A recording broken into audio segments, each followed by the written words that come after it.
Hello everyone, welcome back to another episode of r/ProRevenge. In today's episode, outdoor recess really isn't that important to me. Lay off a third of the team with lies and expect the rest to remain and work harder. We'll see about that. Want me to call the cops? Alrighty. Before we get started, make sure to subscribe so you will never miss a video. So let's get started. Outdoor recess really isn't that important to me. Background: I went to a Catholic school that had the traditional uniform every guy dreams about for some reason. White shirt, plaid skirt. Our uniform rules were strict about everything. Shoe color, sock color, jewelry, etc. And in those rules, it was clear that the girls could wear tights under their skirts, but nothing else was permitted. No leggings, no sweatpants. Yoga pants weren't a thing back then, but they'd have been out of the question too. Your choices were bare legs, pantyhose, or tights. So when winter rolled around, we were cold. Like all the time. The school was a big old marble and limestone monstrosity, so it was drafty and chilly. And we were just cold. To this day, I'm still always cold when I shouldn't be, and I wonder if years of being too cold just set in somehow. Anyhow, onto the story.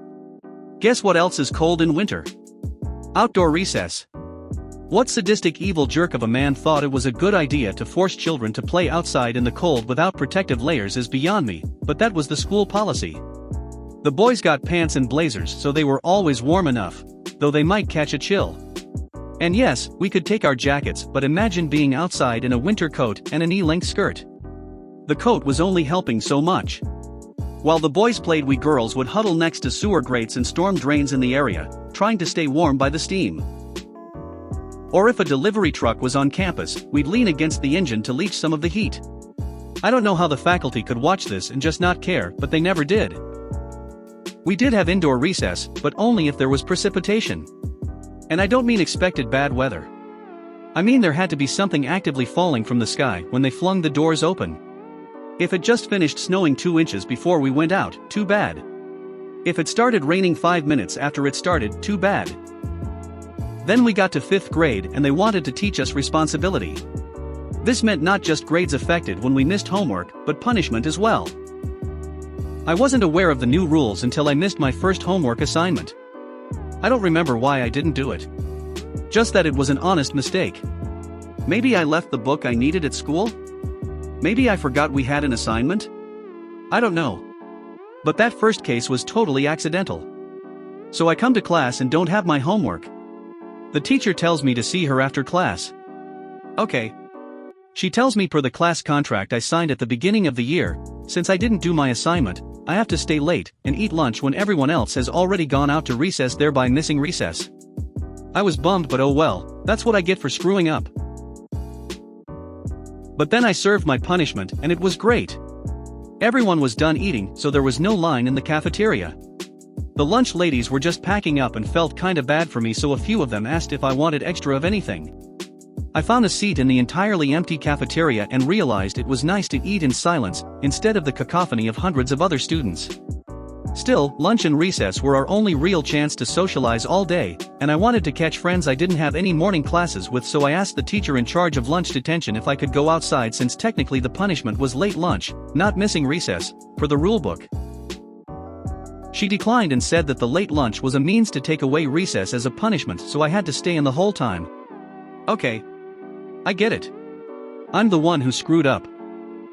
And that was that. Or so I thought. I spent the next couple months being a diligent student and turning in my assignments. But then the weather began to turn cold. Our recess conversations began to tilt to the same topic they did every year. Who had found a new source for thicker tights than we had worn last year? We had gotten quite creative, and though we hated the look, most of us had a giant stash of cable knit tights. Think of a knit sweater on your legs. The problem with knitted wear is the holes though. So though we looked warm, we still froze. Then one day I missed another assignment and the same punishment ensued, and I had an idea.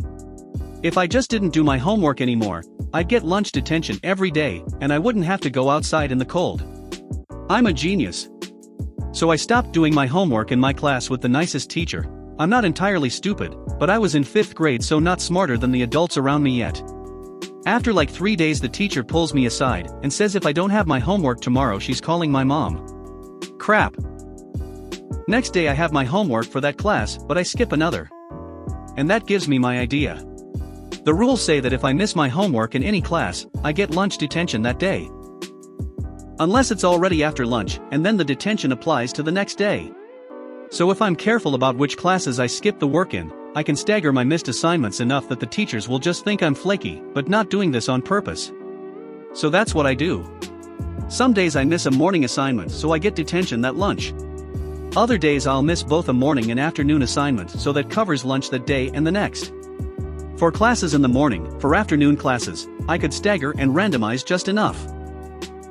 I kept this up for about a month or so when the teachers must have started comparing notes or the lunch detention crew began to wonder why I was always in trouble. I wasn't sure what flagged the system but mom got called. Why isn't Voodoo daughter doing her homework? Is something going on at home that we should know about? Is she under any stress we haven't been informed of? Is she struggling with any subjects? Remember posh private school. They want to be seen as caring, just not about us freezing to death. So mom sits me down. Why aren't you doing your homework? And I explain to her about being cold. About how the punishment of a quiet, late, solitary lunch with a good book in the warm cafeteria is way better than a loud lunch followed by a cold recess that I never really got warm from for the rest of the day. I explained to her my system, and that I was still getting good grades on my tests. I understood the subjects, and I wasn't skipping things I needed to work on. But I didn't see how there was a downside. I was doing less work, but maintaining my grades. I got to stay warm, I, an introvert, got to eat in a quiet space for my meal. And the school was unwilling to offer any alternatives. Gotta give mom credit. Not only did she admit that I made complete sense, she told me she was proud of me. They had created the system and the rules. I had disagreed with them, found a way to live within their system, and get everything I wanted. Here I was, 10 years old, and I was navigating bureaucracy better than most adults. She called the school and insisted on an in-person meeting with my principal and my homeroom teacher. She basically laid it all out. Mom, my daughter says that she and her friends were reprimanded and made to take off their clothes in front of the class when they tried to wear leggings and sweatpants outside to recess. Is this correct? Principal stammers. I thought we were here to discuss homework issues? Mom, we'll get to that. Apparently when the girls wear anything but socks, pantyhose, or tights even outside during recess they are reprimanded, and if they try to wear them indoors during class, they are made to take them off right there in the classroom. Is that correct? P. Well, yes. M. So I just want to get this on record. My daughter was willing to sit in this cold building all day in your dress code and only violated it when she was outside in the freezing winter temperatures and you decided that her health wasn't as important as your dress code?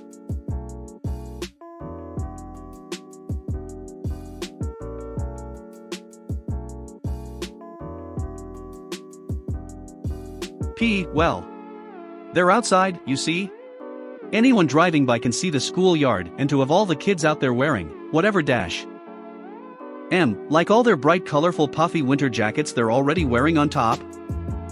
P. It's our policy to teach these ladies to look like ladies. To prepare them for adulthood. M. So you refuse to change your dress code policy about what the girls can wear outside on their legs? P. Yes. I'm sorry. That won't be changing. M. Then my daughter won't be doing her homework. Shocked looks, she doesn't want to go outside, but if she does her homework and asks to stay in, you tell her no. When she goes outside, you won't let her wear warm clothes. So she stopped doing her homework, because it's the only way she can find that you'll allow her to stay warm. I fully support her system. Mom then explained my system to them. And how if they weren't willing to change the rules, I was going to continue to abide by their rules, and there was nothing they could do about it. I wasn't failing any classes. I wasn't hurting anyone or disrupting other students. I was just enjoying something that was meant to be a deterrent, and they had no idea how to handle it. She told them that she couldn't think of one good reason I should comply and do my homework. If it was getting me nothing but benefits and zero drawbacks, then what reason did I have to keep up with my homework? The principal was stunned. You mean that right here in my office you're giving your daughter permission to not do her homework? My mom turned me and said, if you keep your grades up and you let me review your system, and I approve of how often you're missing each class, you have my blessing to skip homework. Just enough to stay indoors for recess. No abusing the system. It's a stupid rule and I'm proud of you for finding a solution. She looked back at the principal. Does that answer your question? The principal looked back stunned but said nothing. Eventually nodding and letting us go.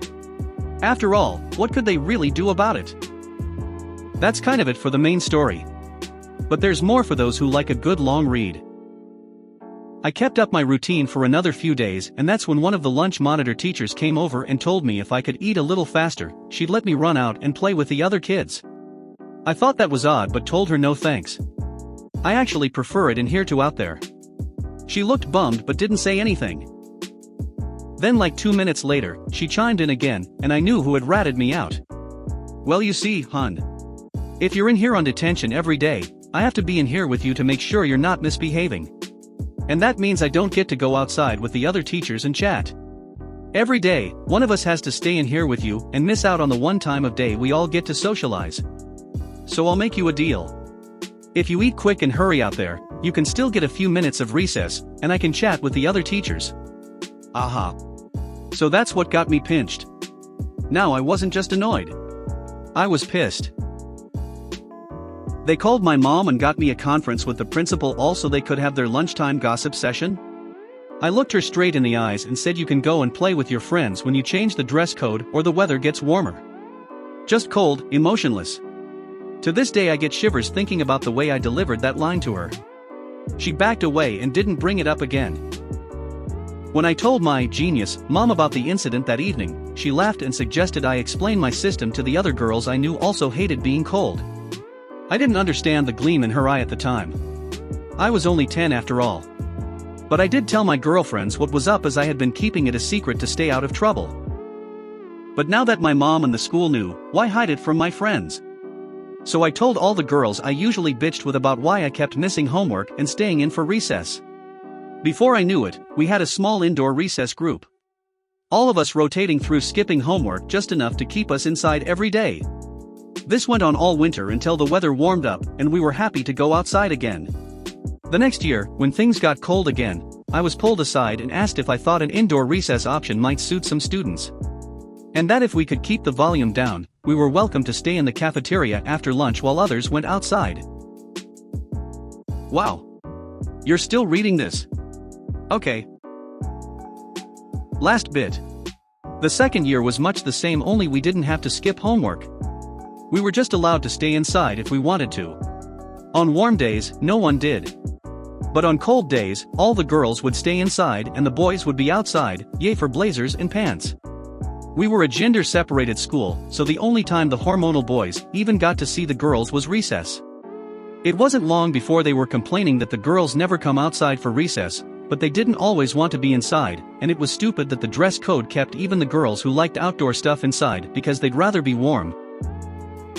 By the time we reached 7th grade, they reworked the entire uniform. We had summer and winter uniforms.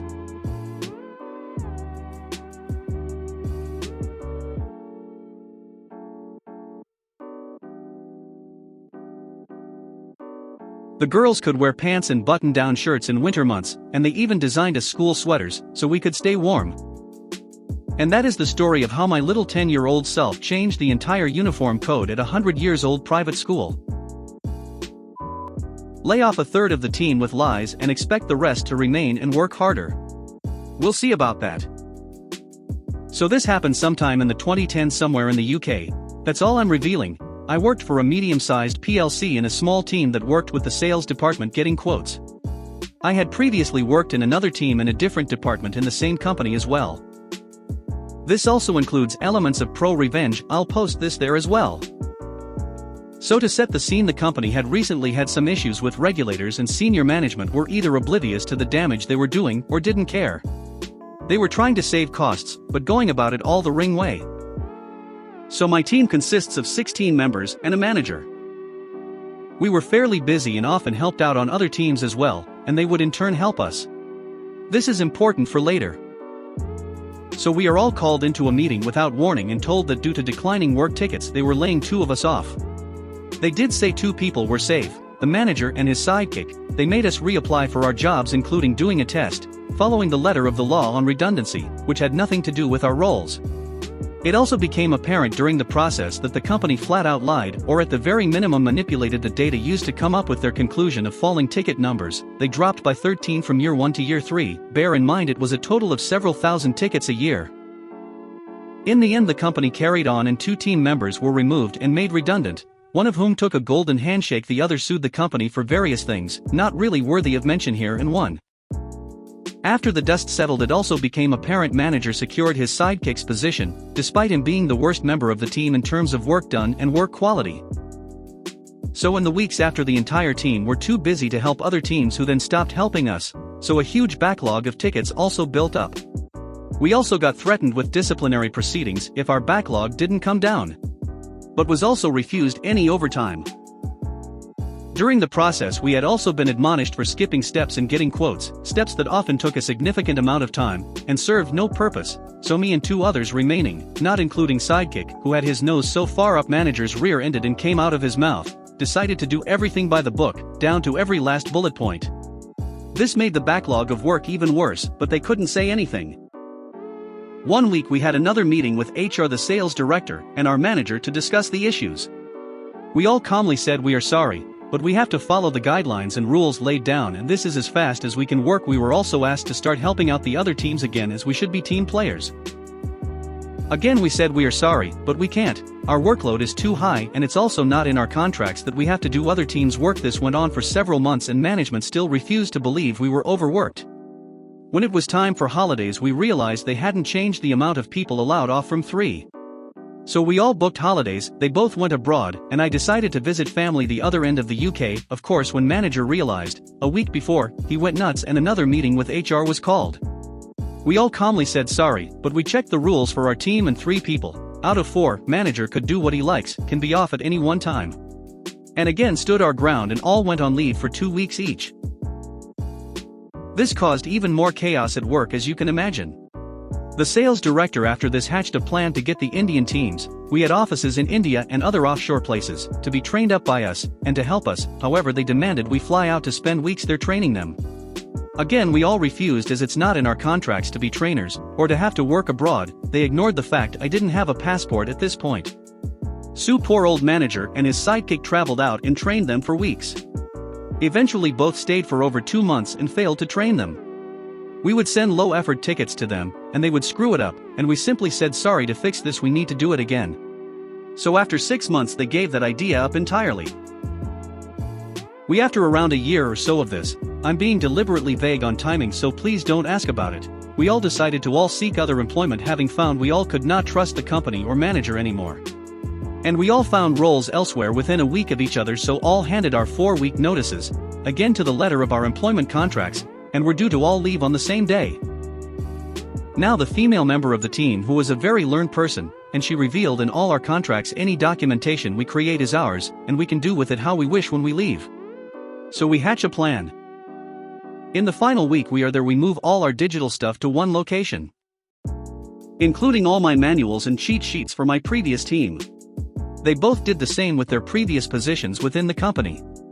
On our final day we bring in our own external drives, and with IT's help download and removed all documentation and deleted the copies on the company systems.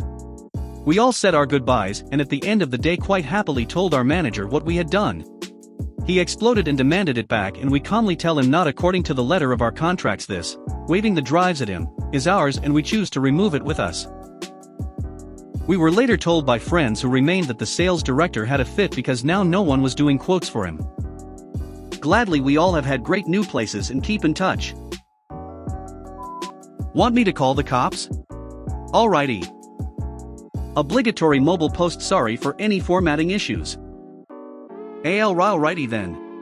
So a bit of backstory on yours truly. I've been working bar security, aka bouncer, at the same bar for about 3 years. If you ever want to know what it's like to be a bouncer, think daycare, but at night, and instead of small children, it's adults who revert to children when intoxicated or even when not intoxicated. Anywho, this night is much like any other night. They're a popular local band playing, so we've got a decent crowd going. The team is keeping their eyes open for anyone passed out, being belligerent, drugs, the works.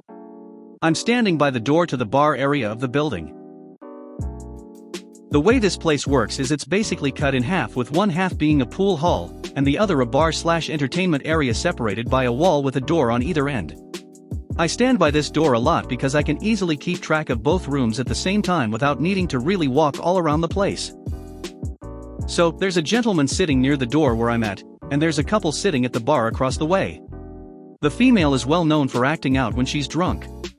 From what we could see on the cameras inside, she walks on over to the gentleman by the door and starts trying to flirt with him.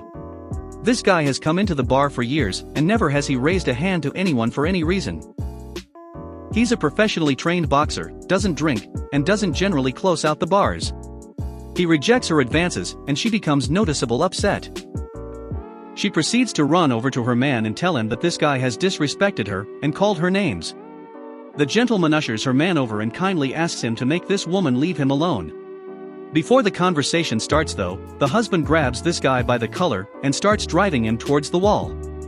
Well, chaos ensues as they didn't realize that he came with his 20 friends. He throws a couple of jabs at the husband and the woman because she decided she wanted in this brawl. Welp.